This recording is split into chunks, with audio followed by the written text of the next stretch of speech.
Let me call the hearing to order. First, an administrative action. Since a quorum is now present, I ask the committee to consider a list of 2,993 pending military nominations. Included in this list is the nomination of General Jacqueline D. Van Ovost, U.S. Air Force, for reappointment to the grade of general and to be Commander, U.S. Transportation Command. All of these nominations have been before the committee the required length of time. Is there a motion to favorably report this list of 2,993 pending military nominations to the Senate? Is there a second? Second. All in favor, please say aye. Aye. The motion carries. Thank you. Good morning. The committee meets today to discuss the end of American military operations in Afghanistan. After nearly 20 years of war, enormous sacrifice by American and coalition military, diplomatic and intelligence personnel, and vast U.S. investment, the Afghan state has failed and the Taliban has taken control. We need to understand why and how. As part of this hearing, we will seek to understand the factors that contributed to the Taliban's rapid takeover of the country and the collapse of the Afghan National Defense and Security Forces. While there is a temptation to close the book on Afghanistan and simply move on to long-term strategic competition with China and Russia, we must capture the lessons of the last 2 decades to ensure that our future counterterrorism efforts in Afghanistan and elsewhere continue to hold violent extremists at bay. I know that much of this hearing will focus on our final months in Afghanistan. I think it is equally important, however, that this committee takes a step back and examines the broader 2-decade mission that shaped the outcome we face today. Our withdrawal this summer and the events surrounding it did not happen in a vacuum. The path that led to this moment was paved with years of mistakes, from our catastrophic pivot to Iraq, to our failure to handle Pakistan's support for the Taliban, to the flawed Doha Agreement signed by President Trump. The members of this committee and the witnesses before us have overseen chapters of a war that spanned 4 presidential administrations, both Democratic and Republican, and we owe the American people an honest accounting. I hope that this hearing will be frank and searching so that future generations of Americans will not repeat our mistakes. Witnesses today are Secretary Lloyd Austin, Secretary of Defense, General Mark Milley, Chairman of the Joint Chiefs of Staff, and General Frank McKenzie, Commander of U.S. Central Command. I welcome each of you and thank you for your many years of service.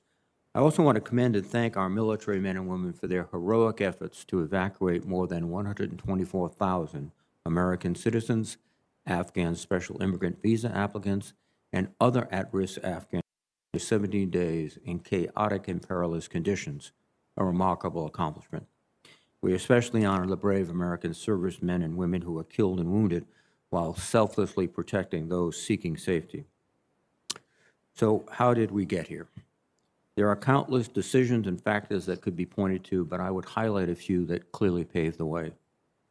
Early in the war, we did achieve our original counterterrorism objective of significantly degrading al-Qaeda in Afghanistan. Over time, however, that mission morphed into convoluted counterinsurgency and nation building. While the U.S. presence in Afghanistan drew down significantly over the last few years, the lack of a defined strategy continued to erode the mission. One of the clearest inflection points was the ill-fated decision to go to war in Iraq. Just as we began to achieve momentum in Afghanistan, the Bush administration's invasion of Iraq drew critical resources, troops, and focus away from the Afghan theater. Our best opportunity in Afghanistan was squandered, and we were never able to get back on track. Throughout the war, we were also unsuccessful in dealing with Pakistan's support of the Taliban. Even as American diplomats sat down with Pakistani leaders and our forces cooperated on counterterrorism missions, the Taliban enjoyed sanctuary inside Pakistan with time and space to regroup. More recently, the Taliban's resurgence can be tied to the flawed Doha Agreement, which then President Trump signed in 2020. This deal, negotiated between the Trump administration and the Taliban, without our coalition allies or even the Afghan government present, promised the end of the entire international presence in Afghanistan, including contractors critical to keeping the Afghan Air Force in the fight, with virtually no stipulations. The Taliban, with momentum on the battlefield and no incentives to honor the Doha Agreement, used the final year of the Trump administration to boldly escalate violence and begin its fateful march toward Kabul. Despite colossal efforts over multiple administrations, both Democratic and Republican, we were unable to help build an Afghan government capable of leading its people, nor an Afghan security force capable of defeating the Taliban. Afghan soldiers fought bravely in the face of massive casualties, but faced with the loss of American military support and hamstrung by corruption within, they were unable to stand on their own against Taliban forces. Secretary Austin, General Milley, General McKenzie, you have each led troops in combat in Afghanistan, commanded at the theater level, and advised our nation's top leaders on our Afghanistan strategy. You have played significant roles throughout this war, and I hope that you are forthcoming in your answers today. To begin, I would ask that you provide an accounting of the intelligence and other key assessments that factored into your judgments about the viability of the Afghan government and Afghan forces and how those trends changed over time. I'd like to know any lessons you have identified for how we can more effectively work by, with, and through partner nation forces in the future. Additionally, I would like to understand what factors you attribute to the Taliban's success and whether we missed indicators and warnings of their imminent takeover. Finally, while we have transitioned our military from Afghanistan after largely achieving our counterterrorism objectives, we must continue to ensure that Afghanistan can never again be used as a base for terrorist groups to conduct operations against the United States and our allies. We must remain vigilant about these threats and ensure that we establish an effective counterterrorism architecture moving forward. To that end, I would ask that you update the committee on your plans for over-the-horizon counterterrorism operations. The United States faces new and evolving threats around the world. To overcome them, we must first understand what went wrong to our mission in Afghanistan and learn from those missteps. We owe it to the American people. I want to thank you again for being here this morning, and I look forward to your testimony. Now, before I turn to the ranking member for the benefit of my colleagues, because we have 2 rounds of open testimony and a closed session following, I will strictly enforce the 5-minute limit allowed for each member. I intend to recess at 1 p.m. for lunch and promptly resume at 1:30 p.m. I would again remind my colleagues that there will be classified briefing immediately following the open session in SVC 217, the Office of Senate Security. Again, before I turn to Ranking Member Inhofe, I want to note that the rules of the committee state that witness testimony should be sent to the committee 48 hours in advance, and it is customary that at the very latest, testimony arrives the afternoon before the hearing. I am disappointed that the statements of our witnesses were not sent to the committee until late last evening, giving senators and staff very little time to review. I hope that when these witnesses appear again before this committee, they will follow the committee rules and customs. Now, let me turn to Ranking Member Inhofe. Thank you, Mr. Chairman. Let's make sure everyone understands that the 5-minute limit doesn't affect opening statements. Let me say a little bit stronger the statement that was made by our chairman, that we should, there's no reason in the world that they waited until late last night to send this information to us. All these members, they want to be well informed, and they didn't have that opportunity. I want to begin by expressing my sincere gratitude to our service members and our veterans. Our men and women in uniform bravely volunteered to go into harm's way for one reason: to keep their fellow Americans safe. They represent our very best. I especially want to recognize those who made the ultimate sacrifice and their families. On August 26, we were reminded so painfully of what we ask our troops and their families to do. They laid it all on the line for this country. Those 13 men and women died trying to evacuate their fellow Americans and at-risk Afghans from Kabul under extremely difficult and dangerous circumstances. So I want to be perfectly clear. The frustration on this committee about the chaotic and deadly withdrawal from Afghanistan is not and should never be directed towards our troops. It was President Biden and his advisors who put them in that situation.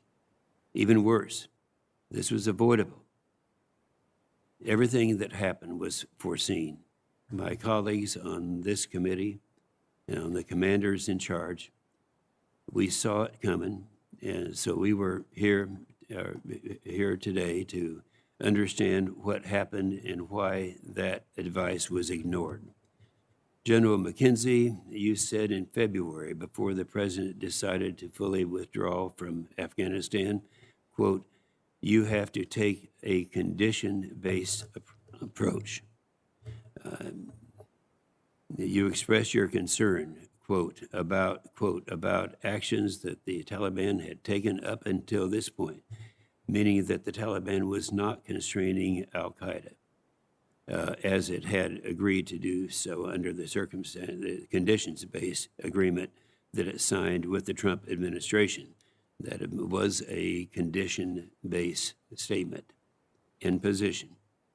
Around the same time, General Miller, who was then the commander of the U.S. Forces Afghanistan, advised his chain of command to keep approximately 2,500 troops in the country. He warned that the Taliban might otherwise take over. General McKenzie, you offered a similar warning when you last testified before this committee in April, right after the president made his decision to withdraw. You said, quote, "My concern is the ability of the Afghan military to hold the ground that they are now on without the support that they have been used to for many years." Throughout the spring, we saw many districts quickly fall to the Taliban, many without firing a shot.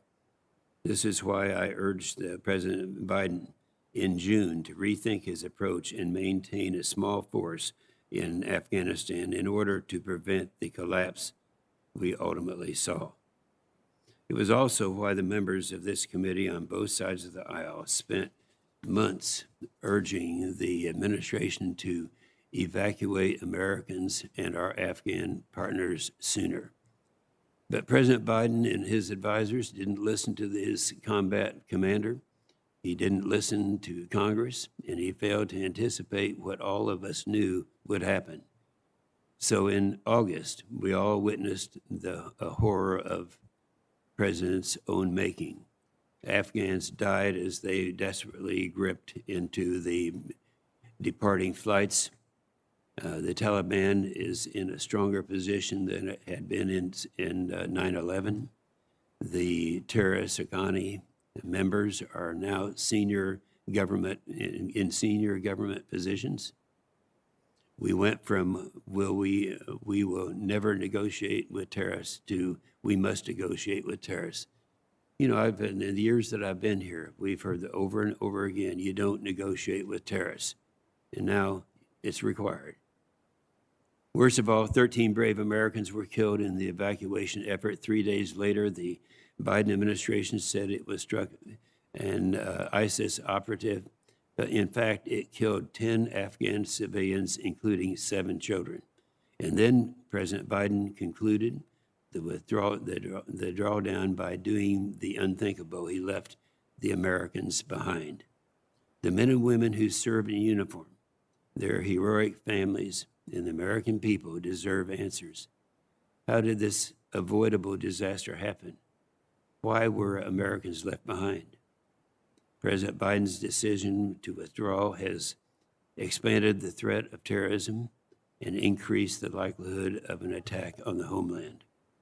The administration is telling the American people that the plan to deal with these threats is something called over-the-horizon counterterrorism, and that we do these types of operations elsewhere in the world.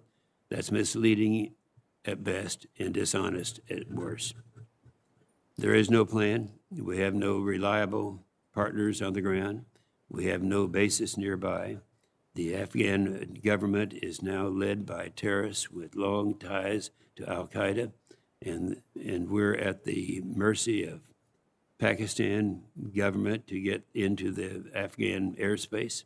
Even if we can get there, we can't strike al-Qaeda in Afghanistan because we're worried about what the Taliban will do to the Americans who are still there, and Americans are still there.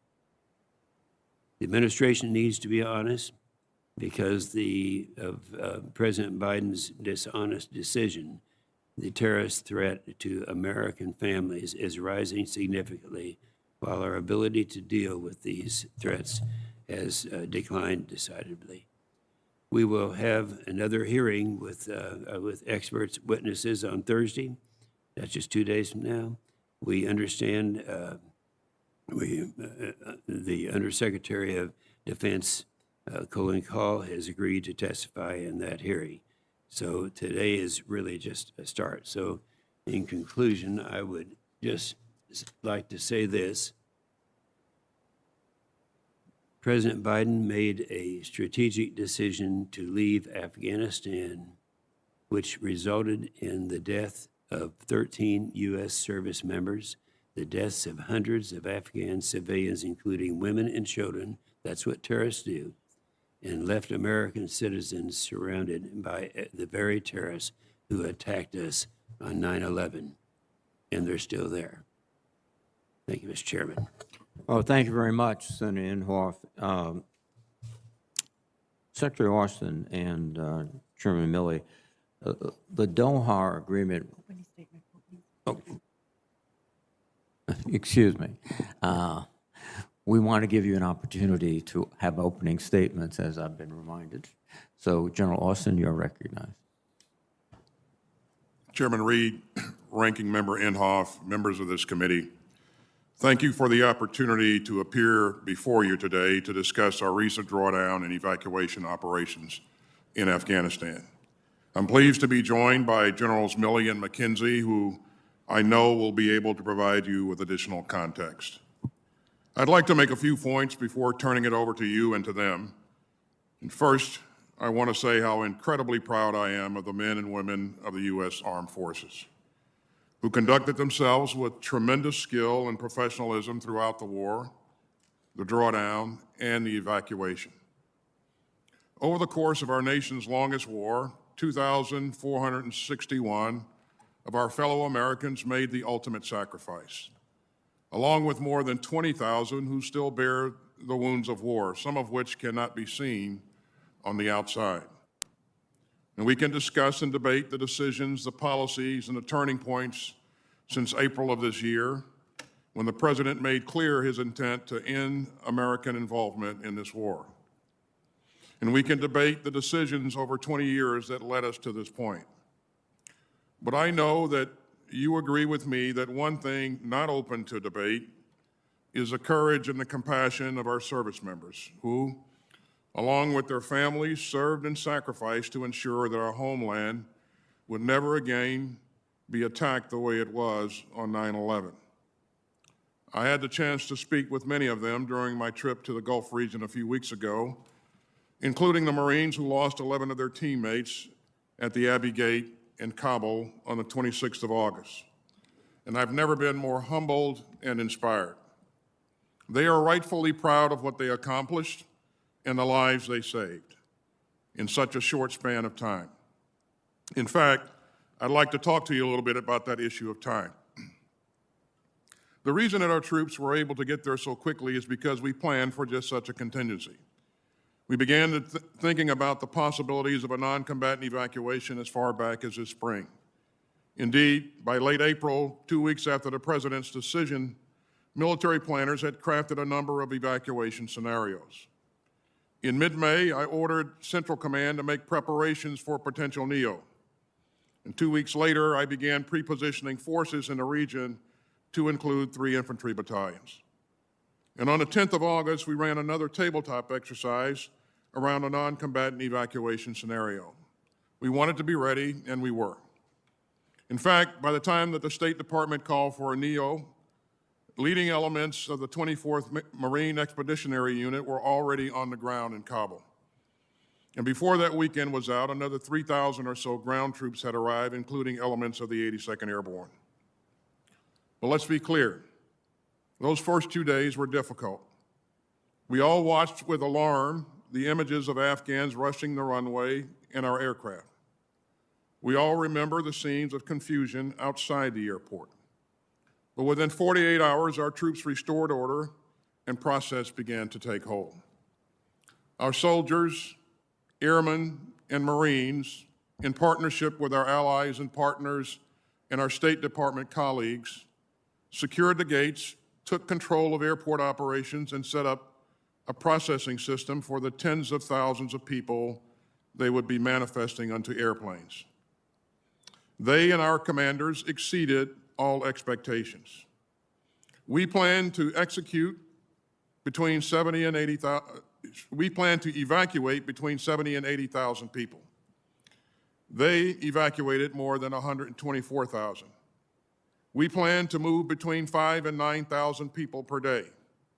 On average, they move slightly between more than 7,000 per day. On military aircraft alone, we flew more than 387 sorties, averaging nearly 23 per day. And at the height of this operation, an aircraft was taking off every 45 minutes.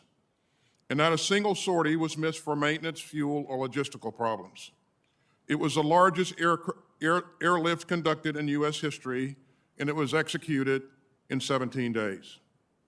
Was it perfect? Of course not.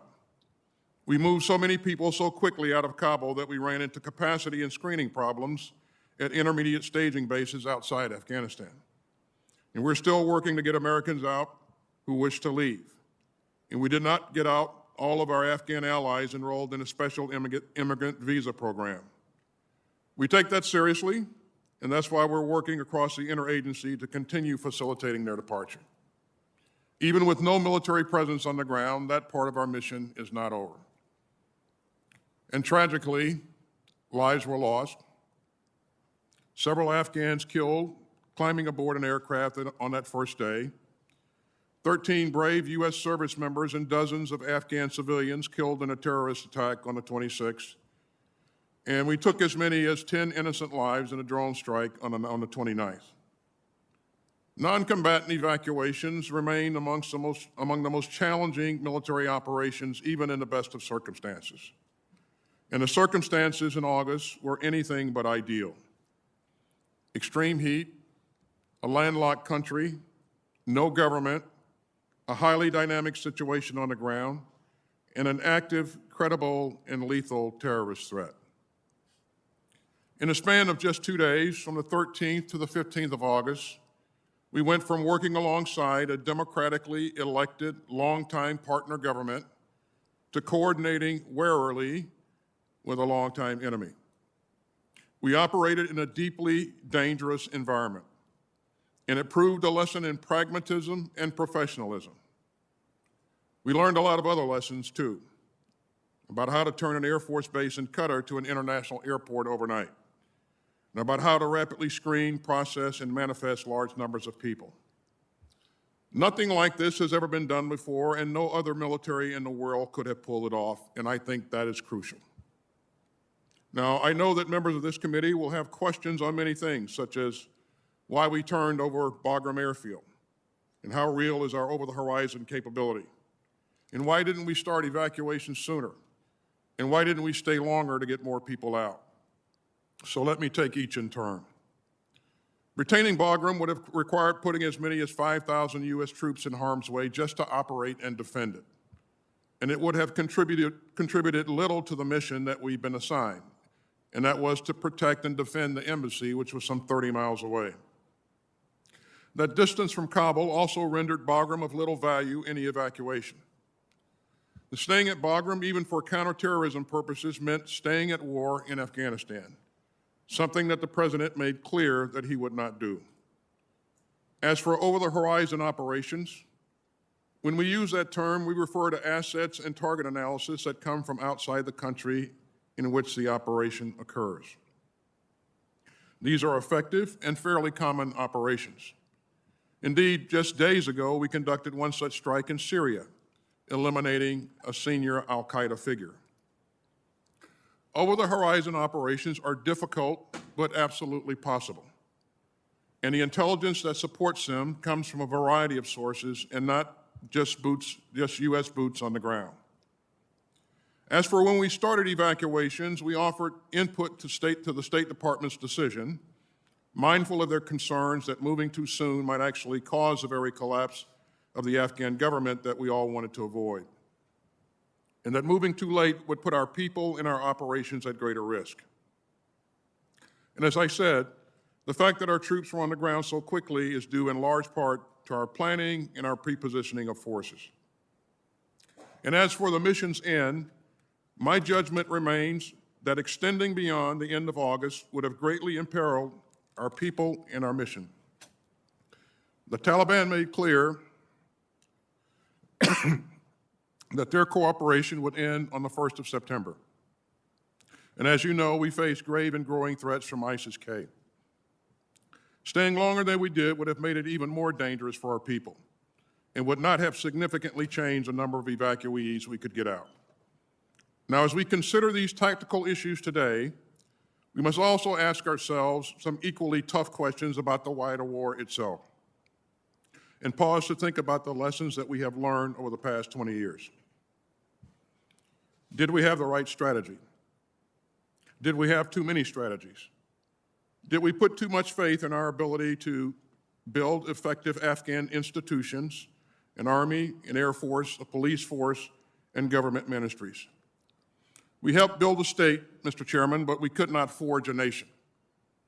The fact that the Afghan army that we and our partners trained simply melted away, in many cases without firing a shot, took us all by surprise, and it would be dishonest to claim otherwise.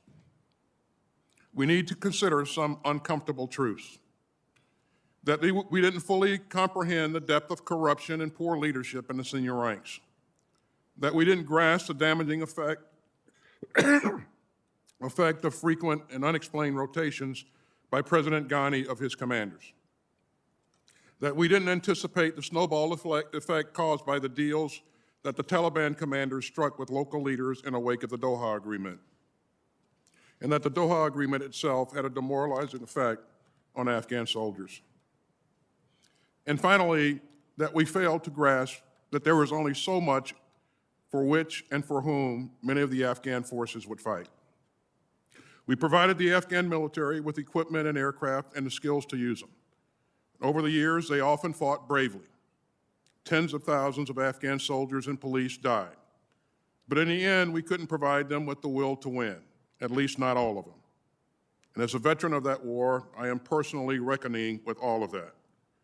But I hope, as I said at the outset, that we do not allow a debate about how this war ended to cloud our pride in the way that our people fought it. They prevented another 9/11.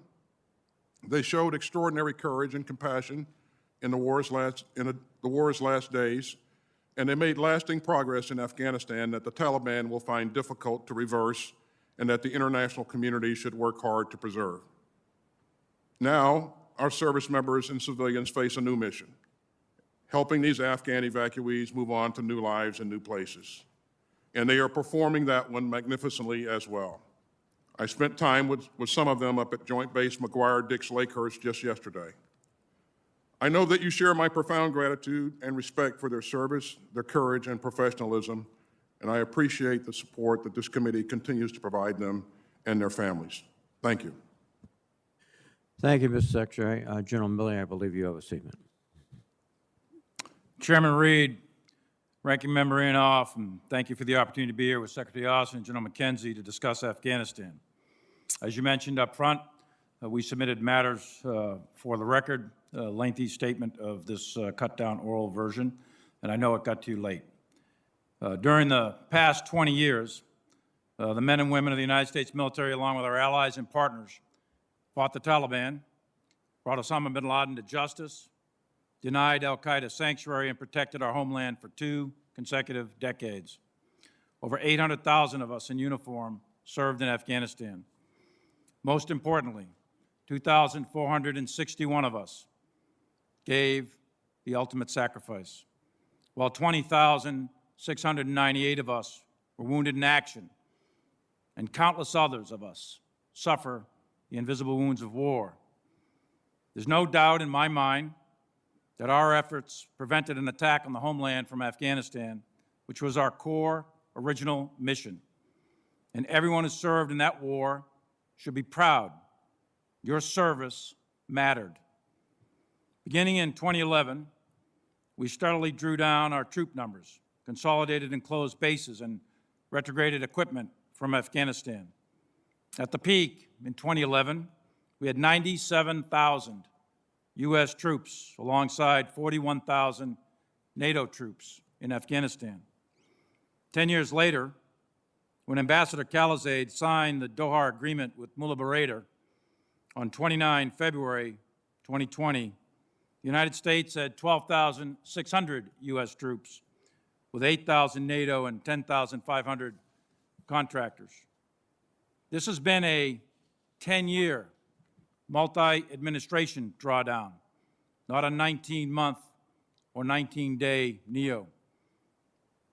Under the Doha Agreement, the U.S. would begin to withdraw its forces, contingent upon Taliban meeting certain conditions, which would lead to a political agreement between the Taliban and the government of Afghanistan. There were 7 conditions applicable to the Taliban and 8 conditions applicable to the United States. While the Taliban did not attack U.S. forces, which was one of the conditions, it failed to fully honor any other condition under the Doha Agreement. And perhaps most importantly for U.S. national security, the Taliban has never renounced al-Qaeda or broke its affiliation with them. We, the United States, adhered to every condition. In the fall of 2020, my analysis was that an accelerated withdrawal without meeting specific and necessary conditions risks losing the substantial gains made in Afghanistan, damaging U.S. worldwide credibility, and could precipitate a general collapse of the ANSF and the Afghan government, resulting in a complete Taliban takeover or general civil war. That was a year ago. My assessment remained consistent throughout. Based on my advice and the advice of the commanders, then Secretary of Defense Esper submitted a memorandum on 9 November recommending to maintain U.S. forces at a level between about 2,500 and 4,500 in Afghanistan until conditions were met for further reduction. 2 days later, on 11 November 2020, I received an unclassified, signed order directing the United States military to withdraw all forces from Afghanistan no later than 15 January 2021. After further discussions regarding the risks associated with such a withdrawal, the order was rescinded. On 17 November, we received a new order to reduce levels to 2,500 plus enabling forces no later than 15 January.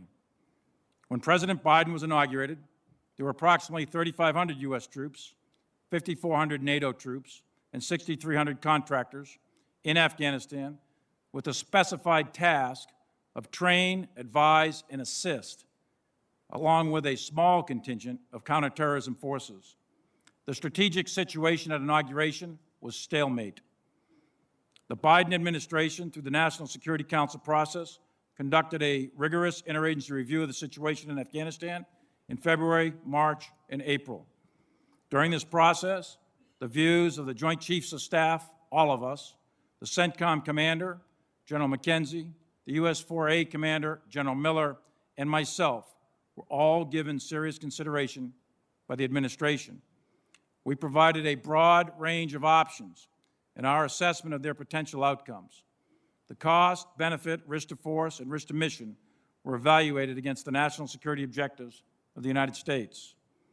On 14 April, the President announced his decision, and the U.S. military received a change of mission to retrograde all U.S. military forces, maintain a small contingency force of 600 to 700 to protect the embassy in Kabul until the Department of State could coordinate contractor security support, and also to assist Turkey to maintain the Karzai International Airport and transition the U.S. military to an over-the-horizon counterterrorism support and security force assistance.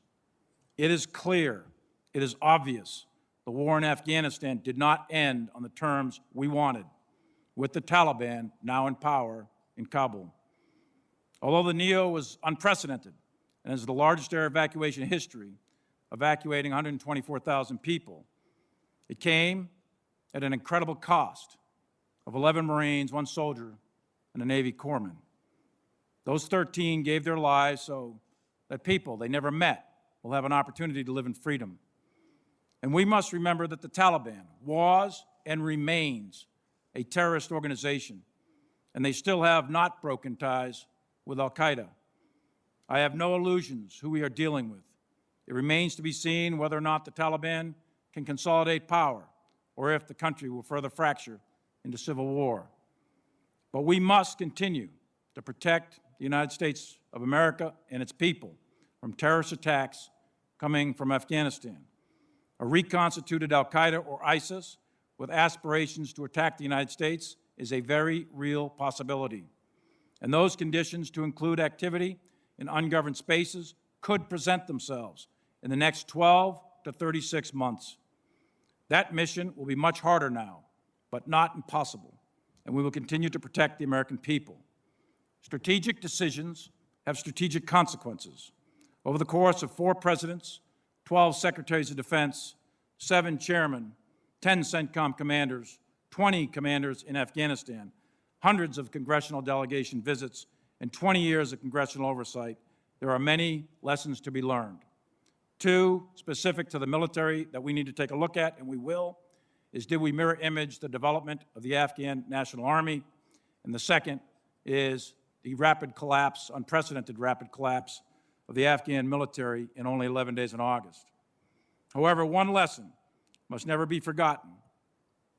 Every soldier, sailor, airman, and Marine who served there in Afghanistan for 20 consecutive years protected our country from attack by terrorists.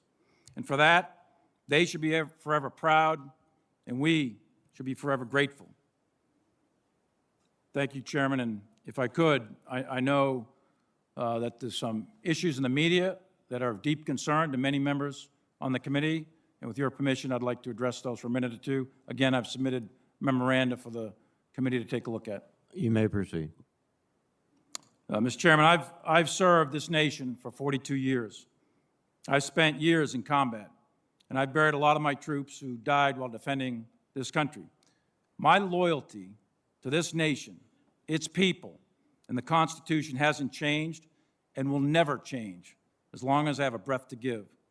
My loyalty is absolute, and I will not turn my back on the fallen.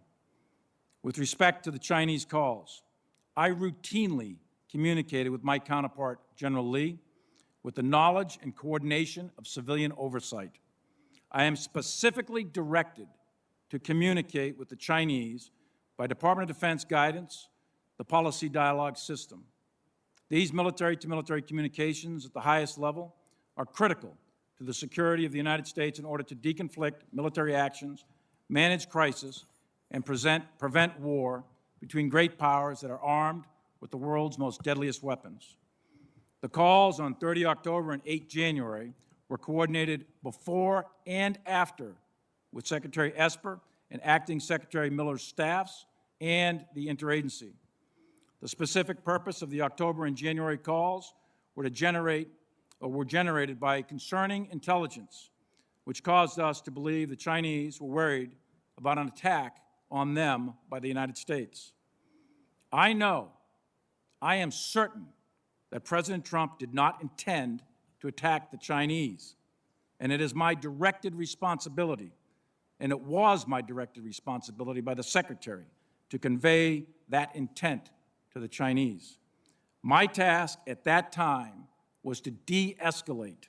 My message, again, was consistent. Stay calm, steady, and de-escalate. We are not going to attack you. At Secretary of Defense Esper's direction, I made a call to General Lee on 30 October. 8 people sat in that call with me, and I read out the call within 30 minutes of the call ending. On 31 December, the Chinese requested another call with me. The Deputy Assistant Secretary of Defense for Asia-Pacific Policy helped coordinate my call, which was then scheduled for 8 January, and he made a preliminary call on 6 January. 11 people attended that call with me, and readouts of this call were distributed to the interagency that same day. Shortly after my call ended with General Lee, I personally informed both Secretary of State Pompeo and White House Chief of Staff Meadows about the call among other topics. Soon after that, I attended a meeting with Acting Secretary Miller where I briefed him on the call. Later that same day, on 8 January, Speaker of the House Pelosi called me to inquire about the President's ability to launch nuclear weapons. I sought to assure her that nuclear launch is governed by a very specific and deliberate process. She was concerned and made various personal references characterizing the President. I explained to her that the President is the sole nuclear launch authority and he doesn't launch them alone, and that I am not qualified to determine the mental health of the President of the United States. There are processes, protocols, and procedures in place, and I repeatedly assured her that there is no chance of an illegal, unauthorized, or accidental launch. By presidential directive and Secretary of Defense directives, the chairman is part of the process to ensure the President is fully informed when determining the use of the world's deadliest weapons. By law, I am not in the chain of command, and I know that.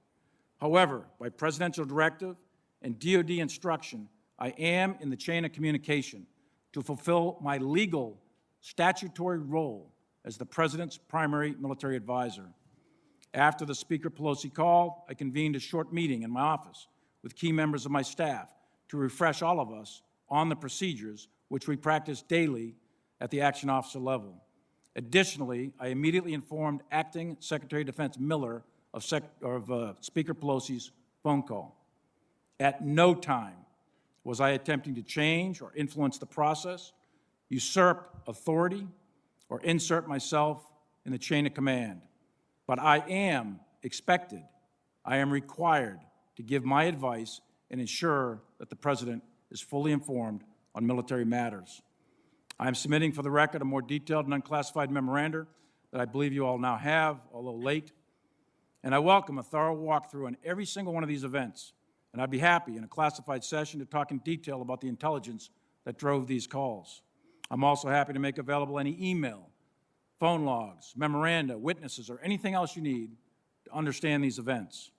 My oath is to support the Constitution of the United States of America against all enemies, foreign and domestic, and I will never turn my back on that oath. I firmly believe in civilian control of the military as a bedrock principle essential to the health of this republic, and I'm committed to ensuring that the military stays clear of domestic politics. I look forward to your questions, and thank you, Chairman, for the extra time. Thank you, General. General McKenzie, I understand you do not have a statement. Is that correct? Sir, I'll waive my statement in order to get us back on schedule. Thank you very much, General. Secretary Austin, the Doha Agreement represents direct negotiations with terrorists, and not just negotiations, but an agreement with them that excluded the Afghan government and the allies who've been fighting with us now since 9/11.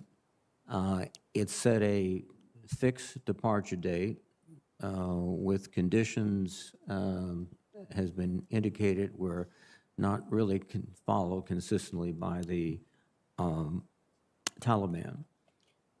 As you considered in April what to do, did the intelligence suggest to you that reneging on the departure of the troops would lead to significant attacks against American and allied military forces?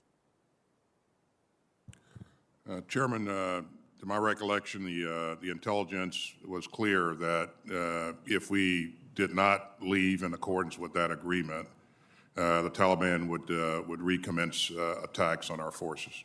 And they would include the blue-on-green attacks and any other means they could use to attack American forces? That's correct, Chair.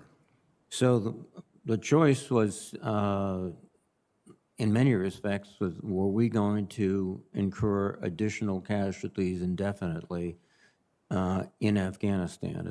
That's one way to look at it. Is that fair? That's correct, Chairman. You certainly would have to take additional measures to be able to defend yourself if the Taliban recommence their offensive operations against us. Now, General Milley and General McKenzie, Did the Doha agreement affect the morale of the Afghan forces, i.e., was there a sense now that even though it was months away, that the United States was leaving since we had agreed to leave? I'll let Frank talk the details, but my assessment is yes, Senator. It did affect the morale of the Afghan security forces. General McKenzie? Sir, it's my judgment that the Doha Agreement did negatively affect the performance of the Afghan forces, and in particular by some of the actions that the government of Afghanistan was required to undertake as part of that agreement. And one of the critical issues was the agreement to withdraw contractors, which are basically the engine that maintains the Air Force of Afghanistan and many other logistical operations. And that was just as critical as the troop departure, I would assume. Chairman, it was. We had plans in place to try to conduct those operations from over the horizon. They were not as effective as having contractors on the ground on site with the aircraft. The momentum appeared to be shifting to the Taliban. Indications were their penetration of parts of the country in the northern sectors, particularly, which traditionally opposed the Taliban, the Northern Alliance. But that started, to be fair, that started long before Doha. There are some commentators who have suggested since 2014, the Taliban have been surrounding provincial capitals, insinuating themselves into the politics of the local communities, striking bargains. Is that your impression too, General McKenzie?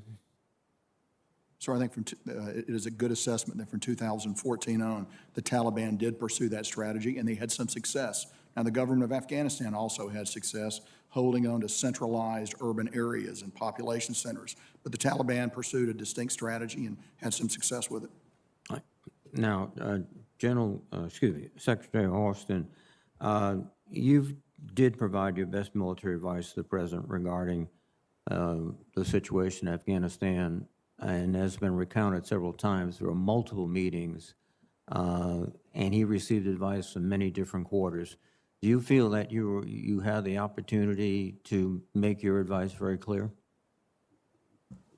I do, Chairman. As I've said before, I always keep my my advice to the President confidential, but I am very much satisfied that we had a thorough policy review, and I believe that all of the parties had an opportunity to provide input, and that input was received. Thank you very much. Senator Inhofe. Thank you, Mr. Chairman.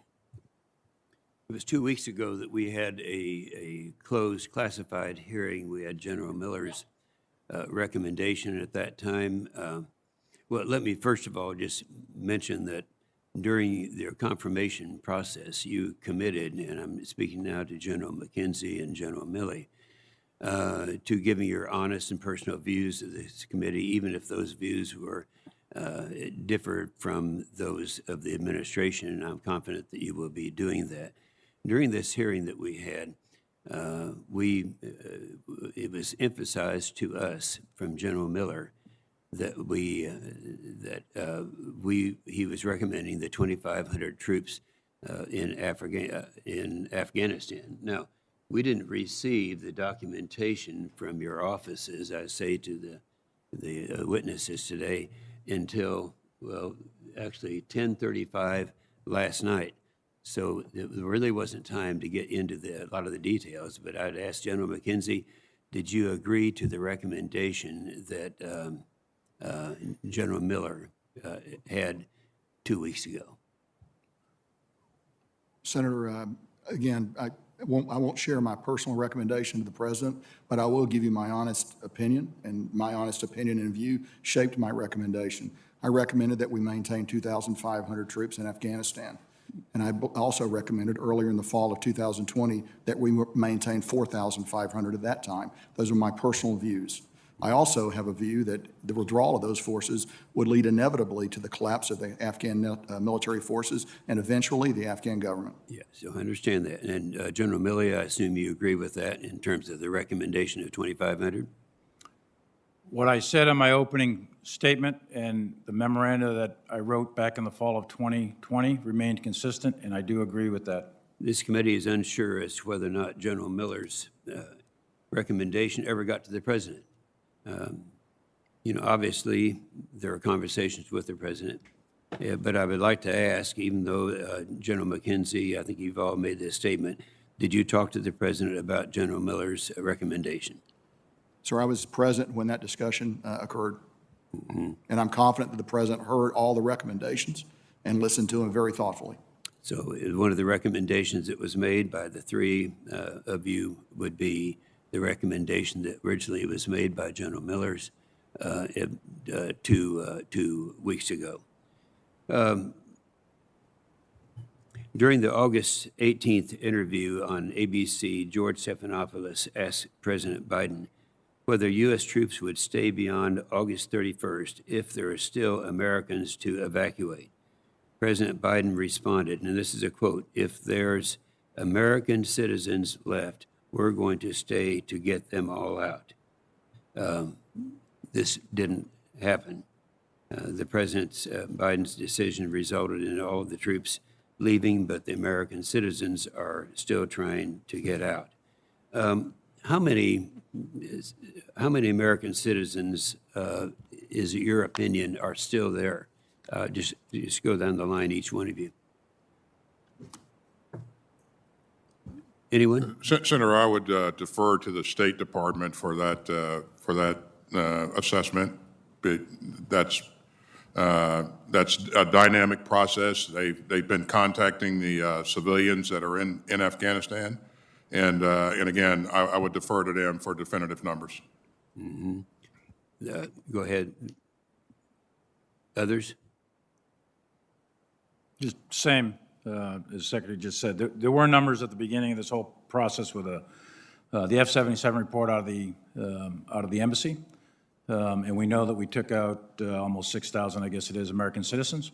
But how many remain? Okay. Do all of you agree that Secretary of State Blinken, when he made his analysis as to how many people would be here, but would still be there, he talked about the 10 to 15,000 citizens left behind, and then evacuated some 6,000. That would mean a minimum of 4,000 would still be there now. Would anyone disagree with that? By your silence, I assume you agree. I have no. I personally don't believe that there are 4,000 American citizens still left in Afghanistan, but I cannot confirm or deny that, Senator. So you think Secretary of State was probably wrong in his analysis? Thank you, Mr. Chairman. Thank you. And just for the record, the chair and the vice chair / ranking member have each abided by the 5-minute rule. So fair is fair. Thank you, Mr. Chairman, and thank you, Secretary Austin, General Milley, and General McKenzie for being here this morning. And Secretary Austin and General Milley, thank you for your effort to put into some historical perspective what happened in Afghanistan and for recognizing the incredible service and sacrifice of the troops who served there. General Milley, in a hearing before the Senate Appropriations Subcommittee on Defense in June, I explicitly raised concerns about the plight of at-risk Afghans due to our withdrawal, and I asked about the department's plans to evacuate them. Now, you indicated today that you thought we might be facing the kind of desperate situation that we saw in Kabul, but your response at that time was that, quote, lots of planning was ongoing, and this is end quote, and the State Department was leading efforts pertaining to evacuating our Afghan partners. And you explicitly told the committee that in your professional opinion, you did not see Saigon 1975 in Afghanistan. So I'm just trying to figure out why we missed, or from a public perception, it appears that we didn't anticipate the rapid fall of Afghanistan and Kabul and the rise of the Taliban and the way we saw it play out on television. And what did we miss? I think, Senator, we absolutely missed the rapid 11-day collapse of the Afghan military and the collapse of their government. I think there was a lot of intelligence that clearly indicated that after we withdrew, that it was a likely outcome of a collapse of the military and a collapse of the government. Most of those intelligence assessments indicated that that would occur late fall, perhaps early winter. Kabul might hold till next spring. It depends on when the intel assessment was written. So after we leave, the assessments were pretty consistent that you'd see a general collapse of the government and the military. While we were there, though, up through 31 August, there's no intel assessment that says the government's going to collapse and the military's going to collapse in 11 days that I'm aware of. And I've read, I think, pretty much all of them. So, and even as late as the 3rd of August, and there's another one on the 8th of August, et cetera, they're still talking weeks, perhaps months, et cetera. General McKenzie can illuminate on his own views on the same topic. He gave his assessments at the same time. And although General Miller did, in many, many assessments, say rapid, fast, hard for collapse, he also centered into the October-November timeframe as opposed to August. So how do we avoid that happening again? I think the key, Senator, that we missed, frankly, we had some indicators, but we didn't have the full, wholesome assessment of leadership, morale, and will. There were some units, and I don't want to say negative things about these guys. There's 60, 70,000 of the Afghan service that were killed in action over the last 20 years. And many units did fight at the very end. But the vast majority put their weapons down and melted away in a very, very short period of time. I think that has to do with will, leadership, and I think we still need to try to figure out exactly why that was. And I have some suggestions, but I'm not settled on them yet. But we clearly missed that. I think one of the key factors we missed it for was we pulled our advisors off 3 years ago. And when you pull the advisors out of the units, you no longer can assess things like leadership and will. We can count all the planes, trucks, and automobiles, and cars, and machine guns, and everything else. We can count those from space and all the other kind of intel assets. But you can't measure the human heart with a machine. You got to be there. Thank you. Secretary Austin, I'm about to run out of time, so you may want to respond to this on the next round. But one of the challenges with getting special immigrant visa applicants out of Afghanistan and this wasn't just a problem in the evacuation, this has been a historic problem that has gone over years, has been having the documents that show they actually served with our military. And DOD has been cited as the major problem in getting those documents. So again, how do we make sure that doesn't happen again in some future conflict where we need our partners on the ground to serve alongside of our military members? And I'm out of time. So hopefully you will answer that. Thank you. Thank you very much, Senator Shaheen. Senator Wicker, please. Chairman Reed, before I ask my questions, I have an objection. We've been having hearings in a classified setting on this, our first public hearing. But and I'm sorry Senator Kaine has had to step away, but in a previous hearing, he expressed frustration in various hearings he had been to, and a frustration that I shared, that when the State Department is here and we ask them a question, they say, well, you have to ask the Defense Department that. And now today, again, Defense Department people are before us, and a question was asked, and the answer to Senator Inhofe was, well, you have to ask the State Department that. Senator Kaine gently but fatherly sent a message to the administration at our last classified hearing that we need to cut that out, that members of the Defense Department need to be ready for the questions that we have asked and that we're going to ask. And so I object to the continuation of that in this hearing today. While I'm at it, I would also point out, General Milley, I appreciate your statement, and I've read it, and I understand what you're trying to say. But further than what you mentioned, the allegation is that you told combatant commanders to report back to you. Our clear understanding is that they are not in the chain of command. You are not in their chain of command, that they report directly to the commander-in-chief through the secretary. And so to the extent that you told them to report to you, they were not in your chain of command. Now, let me see if I can get one question in here, having taken 2 minutes to mention a very important objection. General Milley, in the fall of 2020, you said an accelerated withdrawal would risk substantial gains and damage U.S. credibility. Now, I want to ask our witnesses about U.S. credibility. On July 8, President Biden said, the likelihood there's going to be Taliban overrunning everything and owning the whole country is highly unlikely. We now know he was advised, actually, this might happen. Turns out it was completely untrue, that statement on July 8th. Later in July, the President of the United States, President Biden, says, I trust the capacity of the Afghan military, better trained, better equipped, and more competent in terms of conducting the war. President Biden was wrong on that.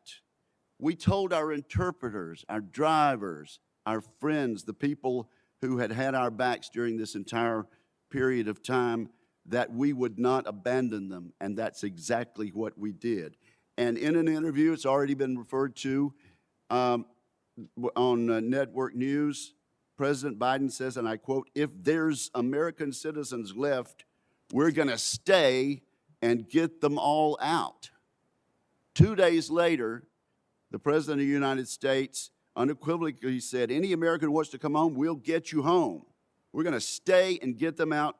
The President of the United States, our Commander-in-Chief, did exactly the opposite. Now, I think you were right, General Milley, when you advised that our credibility would be damaged. Our credibility has been gravely damaged, has it not, General Milley? I think that our credibility with allies and partners around the world and with adversaries is being intensely reviewed by them to see which way this is going to go. And I think that damage is one word that could be used, yes.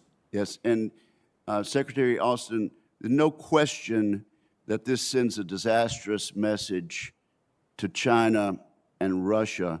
What message does it send to our NATO allies and our other allies around the world about not only our credibility, but our national resolve?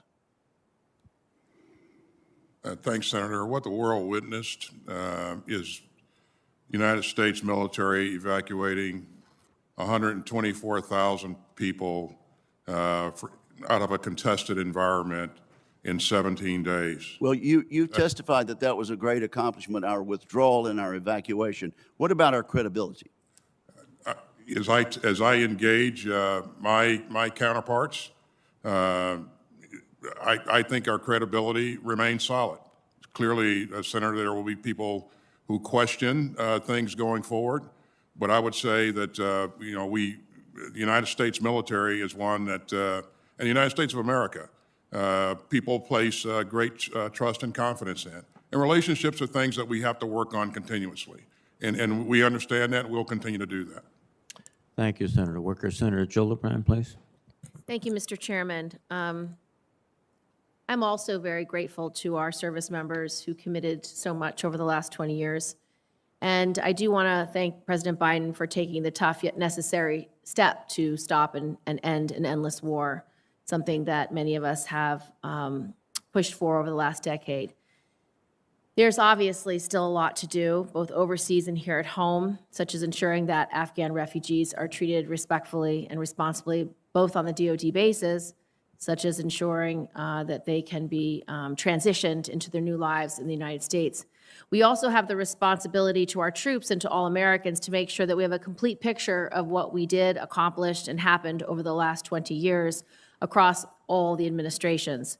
We have to look back so that we can do better when we look forward. One way to do better is to make sure Congress maintains and fulfills its constitutional responsibility. We have to put back into the hands of Congress the right and responsibility to declare war. What started as a mission to defeat al-Qaeda in Afghanistan and the perceived threat in Iraq expanded to 20 years of war in multiple countries with hundreds of thousands of lives lost and trillions of dollars spent. This is why I introduced the War Powers Reform Resolution so that Congress can take back this responsibility for the benefit of our service members. Congress must set clear and defined goals for the use of military force abroad and place a limit to how long, where, and against whom we can continue military action without a new authorization in order to finally put a stop to endless wars and prevent them in the future. Second, there should be a comprehensive, rigorous, and objective audit on the war in its entirety. Over the last 20 years, the United States spent more than $2 trillion on the war in Afghanistan, and we lost thousands of American lives and tens of thousands of Afghan civilians. I commend the Special Inspector General for Afghan Reconstruction for its independent and objective oversight of the Afghanistan reconstruction. But I do have questions beyond that. First, General Milley, in your testimony, you said and you mentioned that there are many lessons to be learned. What did you mean by that statement? I think, Senator, thank you. I think there's a series of strategic lessons to be learned, and I would echo some of the ones that Senator Reid mentioned early on. Specific military lessons we have to take a hard look at. The United States military was tasked under the 2002 Bonn Agreement to train, man, and equip the Afghan army. The Germans were required to train, man, and equip the Afghan police. As we built that army and all of its components, I think that one error we may have made over time is we made them too dependent on technology, too dependent on our capabilities. We didn't take in the cultural aspects perhaps as much as we should have, and we mirror imaged, to put it simply. I think that's a big lesson. We're going to have to take a hard look at it, and the result is when you pull contractors, you pull troops. That, I think, is one of many contributing factors to the rapid collapse. So that's a big lesson. Another one is the intel lesson that we talked about. I think that's in the military realm as well as the intelligence community realm. There's a lot of other lessons: legitimacy of the government, corruption of the government. Those sorts of things are all out there as to why that government collapsed as rapidly as it could. But those are for others to sort out. There's a specific set of military lessons we need to pull out within the military. I've also read various opinion pieces. I know everyone here is deeply disturbed that the trained Afghan military did not perform as expected. I'd like your thoughts on, if they had performed as expected, would we have seen a prolonged civil war? What is your estimate of what the impact of them actually fighting would have been? My estimate is if they had, performed as we expected them to perform, that the government would still be there. They would have probably lost significant chunks of territory, but Kabul would be there in some of the major provincial capitals. But I'd defer that. Probably you get a more granular view from that from General McKenzie. General McKenzie? I think had the Afghan military fought, we would have probably seen the Kabul Bowl, the approaches to Kabul, get into the winter, still under the control of the government of Afghanistan. A lot of the outlying provinces would not have been. But I would just note that it wasn't so much the collapse of the Afghan military as the collapse of the Afghan government writ large. Those two things happened together, and they were completely linked together. So when you consider one, I think you have to think about the other. Additionally, in retrospect, one of the areas of debate has been whether we should have started our evacuation earlier. And I recognize that the Kabul government asked us not to start our evacuation early. Can you speak to what you now know and whether it would have been smarter or more effective if we had started evacuating personnel a year in advance or 6 months in advance or any time in advance? Could I ask the Senator? I apologize. I didn't realize my time was expired. Thank you. I'll submit that for the record. Thank you very much, Senator Gillibrand. Senator Fisher, please. Thank you, Mr. Chairman. I, too, would like to thank our military men and women for their dedication to this country, for the sacrifices that they and their families make in any theater of war and make every day for us. But our exit from Afghanistan was a disaster, and the missteps that are already outlined had consequences that struck close to home. As a Nebraskan, Corporal Dagan Page was one of the 13 service members killed in action. And we should not forget, we have the policy discussions here today, but let us remember the human sacrifice. We also left American citizens behind. General Milley, in your written testimony, you stated withdrawal would increase risks of regional instability, the security of Pakistan and its nuclear arsenals, a global rise in violent extremist organizations, our global credibility with allies and partners would suffer, and a narrative of abandoning the Afghans would become widespread. Would you agree that all of these things have happened over the last 8 weeks or are currently happening? I think in the main, yes, Senator. Most of those are probably happening right now. And I hope that we see in the future military advice having more consideration by the administration on what will happen from what you and General McKenzie have said today. If I may, Senator, I can tell you with 100% certainty that the military voice was heard and it was considered. It was considered but not followed, correct? We have, presidents are elected for reasons. They make strategic decisions. And I would no say this committee, General, has always stressed that commanders on the ground should be listened to. Would you agree with that? I would, and I would tell you they were listened to. I think there's a difference between us having an opportunity to have a voice, and I think it's very important that the military has a voice, but I firmly believe in swinging control of the military, and I am required, and the military commanders are required to give our best military advice, but the decision makers are not required in any manner, shape, or form to follow that advice. No, they are not, and I agree with you about the civilian control of this country, but I think it is also important to realize when we continue to see missteps by an administration that's costing lives. Secretary Austin, it's being reported right now that the Biden administration reached out to Russia about using Russian bases in the Central Asian nations bordering Afghanistan to the north for our strike assets to fly out of for the over-the-horizon counterterrorism missions. Is that true? Senator, this is an issue that I believe came up during a conversation that the President had with President Putin, where President Putin offered to provide assistance. But have you reached out to the Russians asking specifically to use bases? General Milley just recently had a conversation with his Russian counterpart. So the reports are true that have been coming out today? I can assure you that we are not seeking Russia's permission to do anything. But I believe, and General Milley can speak for himself, but I believe that he asked for clarification on what that offer was. I have a number of questions, which I'll need to get to with General McKenzie about over the horizon and the capabilities as we look to the future and what's available there.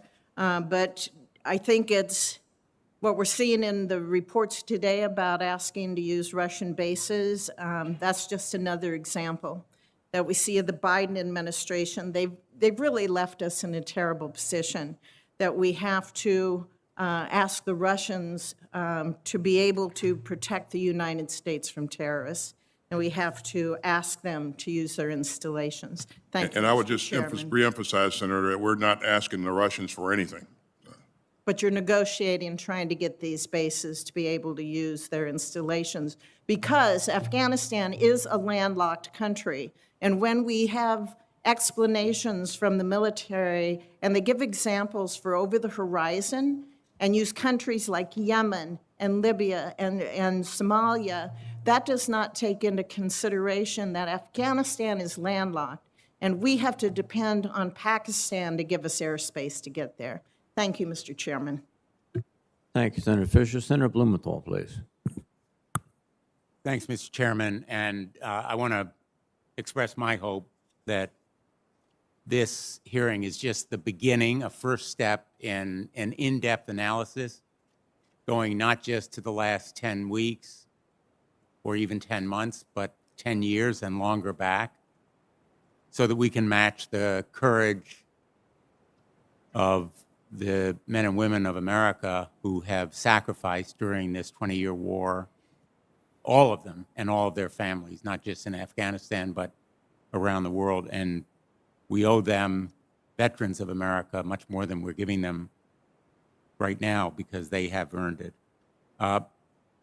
That in-depth analysis looking backward is essential, but I want to look forward right now to what is happening in Afghanistan with respect to Americans and our Afghan allies.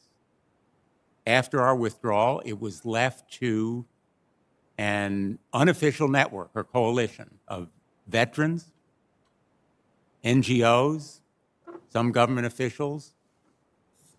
I was involved in an effort through chartered planes and airports outside of Kabul to try to airlift on a makeshift ad hoc basis Americans and Afghan allies still there. They have targets on their back. Their situation is increasingly urgent and desperate. And I have been frustrated by the lack of someone in charge and lines of authority, a point person. We need an evacuation czar, somebody who will provide a plan and supervise action so that we can get out of Afghanistan, the Americans that remain there. And I will tell you, we don't have an estimate on the number because nobody is in charge right now. So let me ask you, Secretary Austin, who at the Department of Defense has overall responsibility with overseeing the effort to evacuate? As you know, well, first of all, Senator, thank you to you and your colleagues for all that you've done to continue to help get American citizens out of Afghanistan. The State Department, following the departure of the military, the State Department remained engaged and continued to work to get American citizens out. And as we've seen, some 85 American citizens and 79 legal permanent residents have departed via the Kabul airport. And so that work continues on. The State Department set up a cell to continue this work and develop a mechanism. That cell is headed up by Ambassador Bass. As you may recall, Ambassador Bass was one of the senior counselors on the ground at HKIA as we were conducting the investigation. I have a general officer that is a part of that cell, and we have reached out to, or Ambassador Bass has reached out to veterans groups and others who may have information that can help us continue to contact and eventually evacuate American citizens and LPRs. So this work continues, and we remain committed to continuing that work until we get out as many American citizens that are willing to come out. Well, there was a point, and you can call it the eye of the storm, when the Taliban had taken over the country but really wasn't in charge, when we could have evacuated a great many more Americans and our Afghan allies, the translators and others, guards, security officers.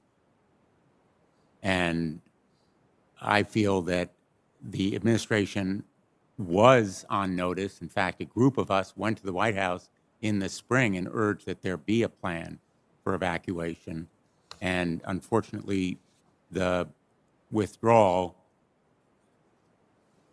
prevented there from being anybody on the ground. And in the wake of that withdrawal, there was a vacuum of leadership. And I would hope that there would be more effective action now to put somebody in charge and develop a plan, because we know that there are many Americans, whether it's green card holders or citizens or others, still there.